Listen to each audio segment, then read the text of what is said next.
오늘 우리가 함께 볼 하나님의 말씀 요한복음 12장 12절로 19절에 있는 말씀입니다. 요한복음 12장 12절로 19절 같이 읽습니다. 시작. 그 이튿날에는 명절에 큰 무리가 예수께서 예루살렘으로 오신다는 것을 듣고 종려나무 가지를 가지고 맞으러 나가 외치되 호산나 찬송하리로다. 주의 이름으로 오시는 이 곧 이스라엘의 왕이시요 하더라. 예수는 한 어린 나귀를 보고 타시니 이는 기록된 바 시온에 따라 두려워하지 말라. 보라, 너의 왕이 나귀 새끼를 타고 오신다함과 같더라.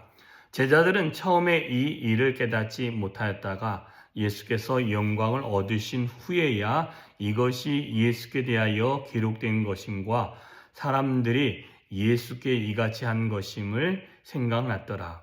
나사로를 무덤에서 불러내어 죽은 자 가운데서 살리실 때에 함께 있던 무리가 증언한지라. 이에 무리가 예수를 맞음은 이 표적 행하심을 들었음이로라. 바리새인들이 서로 말하되 볼지어다 너희 하는 일이 쓸데없다. 보라 온 세상이 그를 따르는도다 하니라. 아멘. 자, 오늘 본문에 보면 주님이 예루살렘에 입성하는 모습이 12절부터 15절까지 나오게 되어지고 16절부터 들어가면서 많은 사람들에게 예수께서 영광을 얻으시는 것. 근데 여기서 이 영광은 제자들이 이 일을 깨닫지 못한다라는 것과 그 다음에 영광을 얻으신 후에라는 소리는 부활하신 이후의 사건들입니다. 그래서 예수께서 영광을 얻으신 후에 이것이 예수에 대하여 기록됨과 사람들이 예수에 이같이 한 것이 생각났더라라고 이야기를 붙이고 있습니다. 나사로를 무덤에서 불러내어 죽은 자 가운데서 살실 때에 함께 있던 무리가 증언한 것이다 라고도 이야기합니다. 이에 무리가 예수의 맞음이 이 표적 행하심을 들었음이로라 라고도 이야기하고, 이에 대해서 바리새인들은 너희가 하는 일이 쓸데없다. 보라 온 세상이 그를 따르는구나. 이렇게 또한 이야기를 하는 모습을 확인할 수 있습니다. 자, 그런데 오늘 중요한 부분은 주님이 입성하시고 입성하실 때에 나귀를 타셨다라는 것입니다. 이 모든 것은 성경에 있는 모든 말씀을 이루려 하심이다라고 분명히 우리 가운데 알려주고 계시는 것입니다. 그러나 저는 오늘 여러분과 좀 나누고 싶은 것은 이것입니다.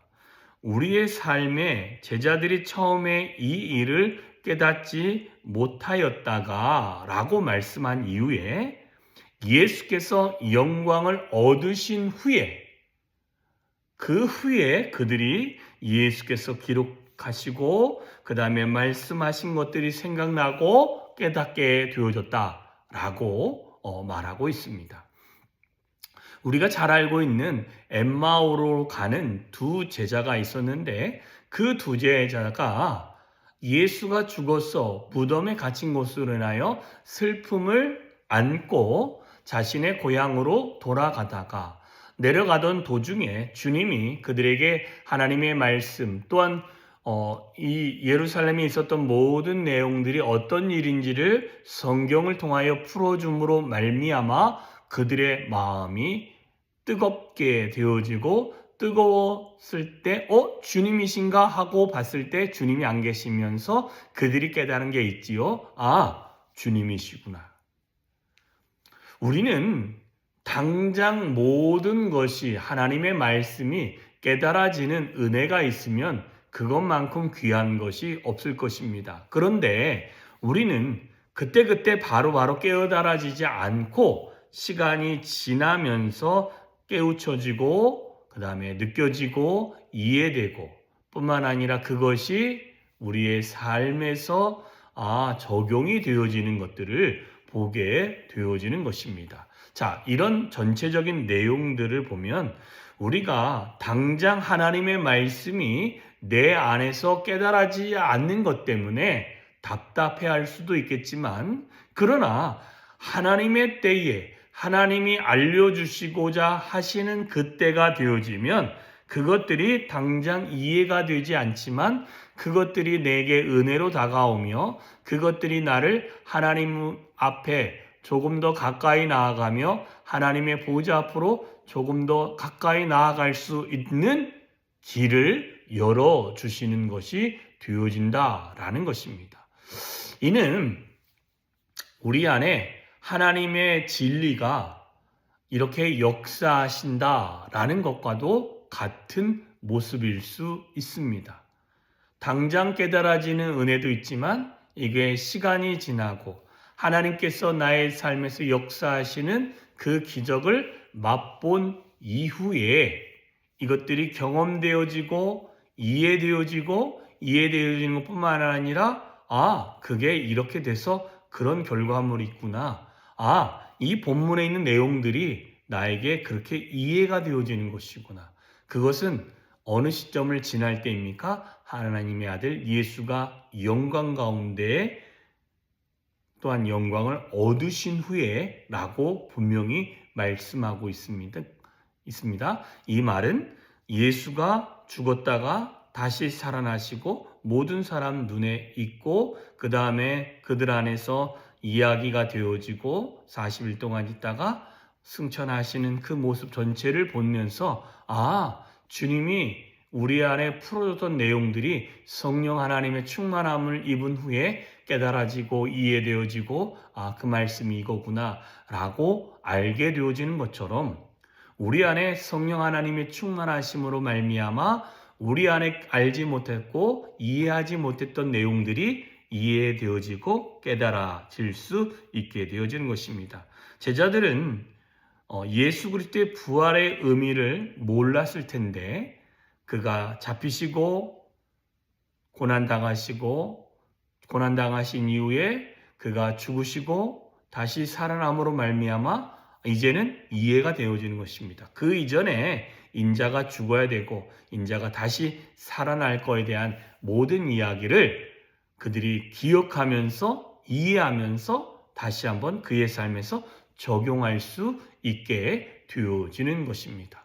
이처럼 우리 안에 하나님의 진리를 내 안에 성령께서 하나님의 말씀을 조명하여 주실 때에 이해되어지고 그것들이 밝히 보여지고 깨달아지고 뿐만 아니라 깨달아진 것이 내 삶에서 적용되어지는 은혜들이 있게 되어지는 줄 믿습니다. 이런 은혜가 저와 여러분의 삶에 차고 넘치기를 소망합니다.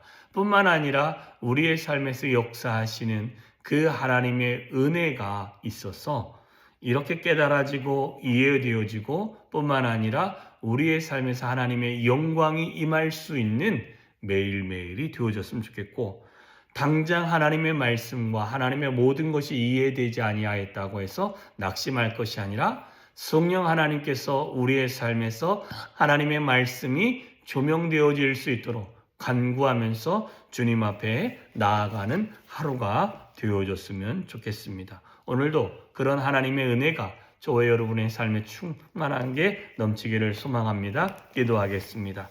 참 좋으신 하나님 감사합니다.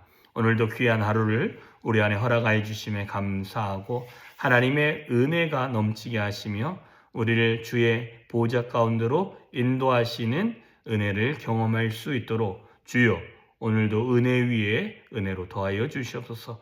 그리하여 하나님 정말 당장은 이해하지 못해도 정말 그리스도께서 영광을 받으신 후에 제자들이 깨닫고 이해하고 그것들을 그의 삶으로 적용했던 것처럼 하나님 우리도 우리에게 주어진 모든 삶에서 주를 더 의지하며 신뢰하며 뿐만 아니라 주께서 우리 안에서 역사하시는 그 역사를 보므로 하나님 이해되어지고 은혜가 충만해지는 은혜를 경험할 수 있도록 주여 함께하여 주시옵소서. 그리하여 살아계신 하나님의 은혜를 맛보고 살아계신 하나님의 인도함을 받아가고 살아계신 하나님의 영광이 우리의 삶에서 넘치는 그 놀라운 은혜를 누릴 수 있도록 주여 오늘도 함께하여 주시옵시고 주의 은혜로 우리 안에 역사하여 주시옵소서. 오늘도 우리 안에서 새로운 일들을 행하실 그 주님을 찬양하며 예수님의 이름으로 기도하였사옵나이다.